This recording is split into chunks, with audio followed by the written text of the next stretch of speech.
Well, from bad boys to Muslims, a growing number of rap artists are leaving the bad boy hip-hop lifestyle for a more spiritual one. The Canadian Dawah Association says an increasing number of rappers this year embraced Islam or acknowledged they previously embraced Islam.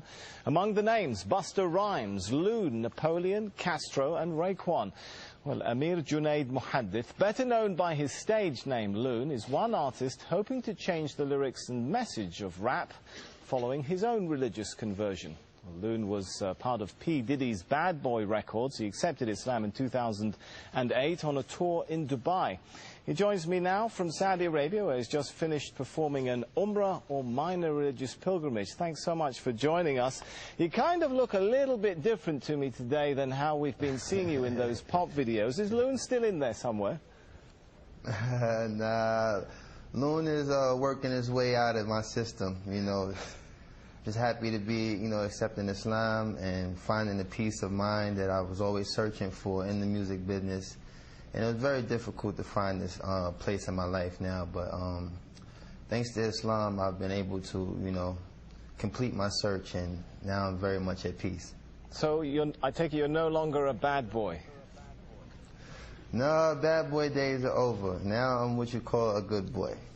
All right, I want to forgive me for taking our viewers back to a little bit of the bad boy Loon days. I want to just play a piece of your music here, just to refresh everyone's memory of how Loon used to look like.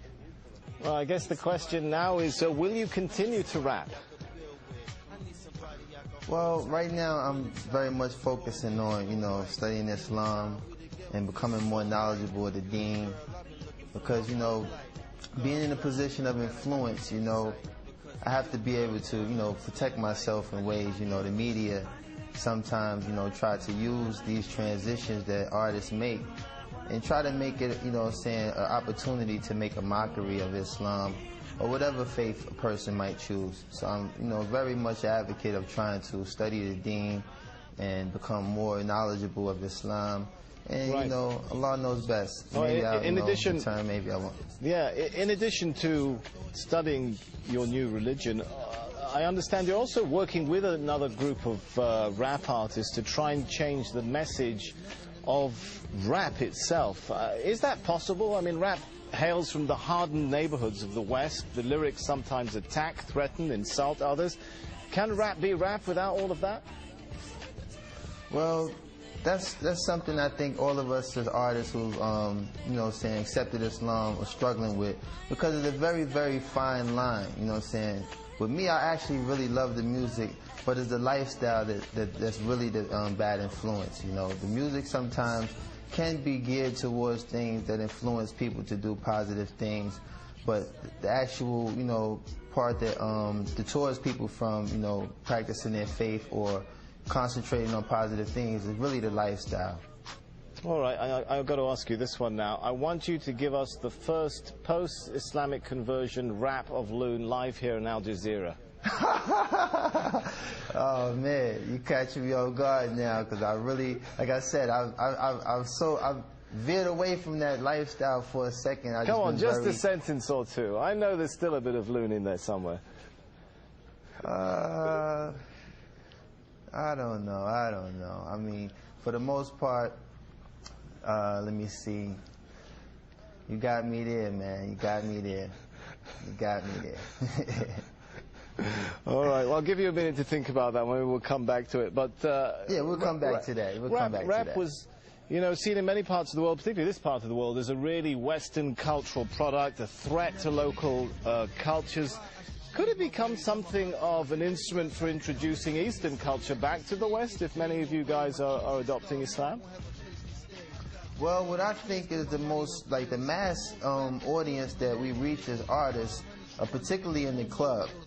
So to, have people in the club actually reciting ayats or things that, pertain to Islam will kind of, give the wrong impression. I think that, spoken word is something I've been focusing on, trying to, make a transformation to doing spoken word, because I do have the lyrical ability to establish a lot of strong things that make Islam so beautiful. But it's very hard to walk that fine line when you have music in the background that kind of, either plays its role as dance rhythm or something that might, you know, mislead a person from the message that we're trying to give. So, you know, like I said, there's a lot of artists that's in the position that I am, and we're trying to, you know, find that fine line without offending anyone or causing any harm to anyone who might be influenced by the negative aspect of music. And we're just trying to really focus on, you know, walking that fine line and being able to be a benefit to those who like music versus being a contributor to the negative side. All right, we're running short on time, but we have still got about a minute left, so I'm going to come back to my question. Any ideas come to mind now for that live rap for us before we go? Oh, man. Man, you put me on the spot. Well, like I said, I haven't really prepared myself for that aspect. I was really thinking of, you know, trying to be more of an influencer, telling people that, you know, it's such a beautiful conversion to accept Islam. And I haven't really entertained incorporating music into this transition yet. Like I said, I've been just trying to focus on being very knowledgeable of the deen, and, you know, focus on, you know, all the beautiful things that's taken place in my life these past 7 months. I've accepted Islam, and a lot of sacrifices that I've made to move away from that lifestyle. Allah has definitely blessed me with a beautiful replacement, and I'm just so, like, grateful to have that working in my life right now. All right, I just really haven't been geared to it. We're out of time. Thanks so much for talking to us. Loon, who was internationally known on the microphone and thought all he needed was a wife at home, now discovers he needs to enter the religion zone. How's that for a bit of a rap there? Obviously, I should stick to a Korean tone. Man, you better than me. You better than me, man. Thanks.